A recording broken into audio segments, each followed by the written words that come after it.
Hey, it's an Attack on Titan that I can watch.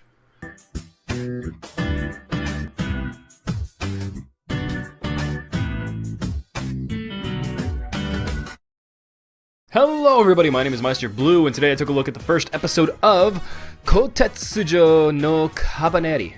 At least I'm pretty sure that's what it's called. And just to make sure we're all on the same level, I have not seen Attack on Titan. I made a video a long time ago, back in the day, probably like 2 years ago, stating why I could not watch Attack on Titan. I have this huge phobia of people being swallowed whole.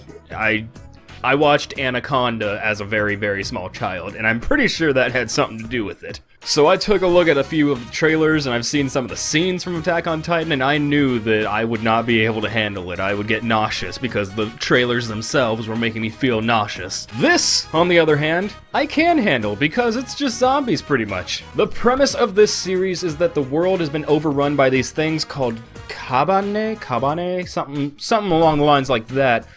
And they are basically zombies where their heart is like huge and glowing and just like covered in a like cage or something like that that's been molded out of some sort of... It looks like amber.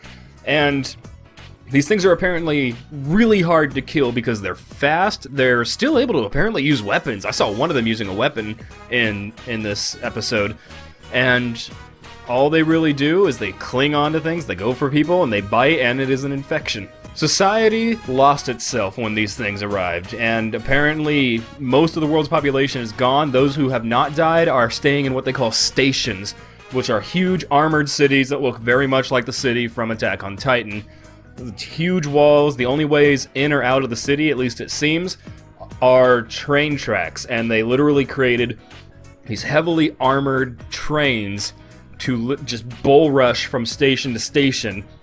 And on the way, these things will latch onto the train, and the people on the train have the job of using what seem to be air compressor guns to send them flying off. At least that's what I got from it. I got that they were using these things because I guess they don't know how to kill them properly, because they can't penetrate the heart area. Although we did see one get decapitated at the end of this episode, and it seemed to be down for the count. So if that's the case, then it doesn't seem like they're that hard to kill, because a lot of these people had swords. Our main character of this show is a man who is working on...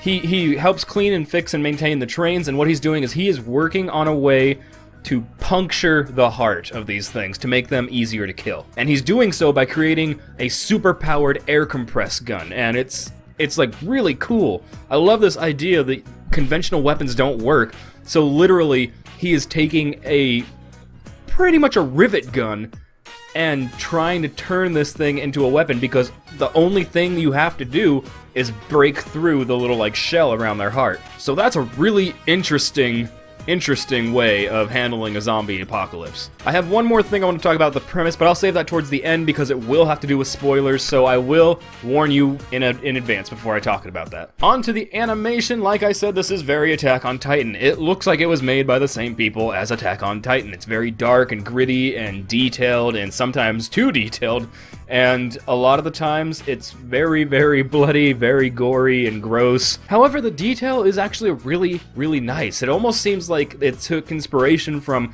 like 90s and 80s anime, where a lot of the characters' faces and not animations really, the animations weren't always the best back then, but a lot of their faces, their designs, very detailed. These look like actual people more than they look like anime people. And that's because those little attention to details like wrinkles in the skin and all that stuff, they do appear. Music-wise, the opening of the show happens with an attack on a train that's going from one station to the next, and it has this really cool heavy techno theme going to it, and it's really nice and slow, but intense at the same time. During a second attack that happens later in this episode by these things, the music is really action-heavy, really action-oriented, and it fits. However, I had my super awesome headset on this time because I decided to start putting that on when I'm listening to the anime, because I want to have more to say about the audio, because the audio, at least to me, is a huge part of an anime. I kept hearing what sounded like an Atari explosion in that action-y music, and that was really, that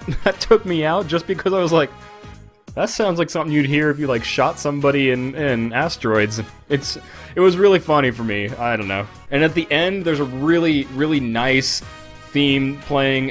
It's like an operatic theme, but it's like one woman singing to it, and it's very fitting for the action and the situation that's happening at the very end, which I'm not going to discuss. And lastly, this, especially if you're listening to it with something high quality, speakers, headphones, whatever, you are going to hear your fair share of disgusting, gross, squishy gore sounds, because they must have had a field day with that. I imagine a lot of watermelons were broken in that audio recording studio. And now for my last little thing, and this is the spoiler thing, so if you don't want to be spoiled with this episode, go watch it, maybe come back, or just go watch it, because all I'm gonna do is say the bullshit. Are you gone? Okay.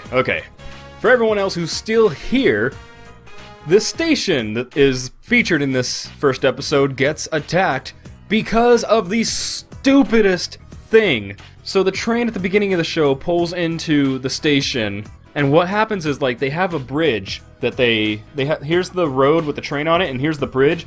Once they, like, signal for the thing to be opened, the bridge comes down and the train goes in, and then the bridge comes back up.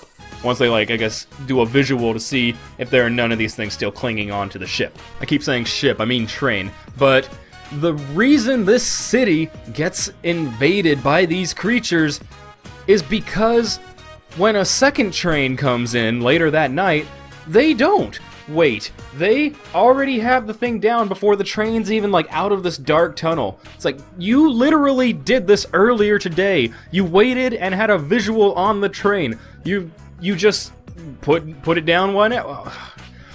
So the reason this station gets overrun is because of sheer stupidity. That's my only real huge complaint about it, other than the fact that I think a lot of people who do really like Attack on Titan might see this as some sort of a ripoff. So apart from that, I really liked it, and I'm probably going to check out more of it. I'm not positive I'll do videos, but I probably will check out more of it. Thank you all for watching. My name is Meister Blue, and I will see you all in the next video. So until then, everybody, peace out. Yeah.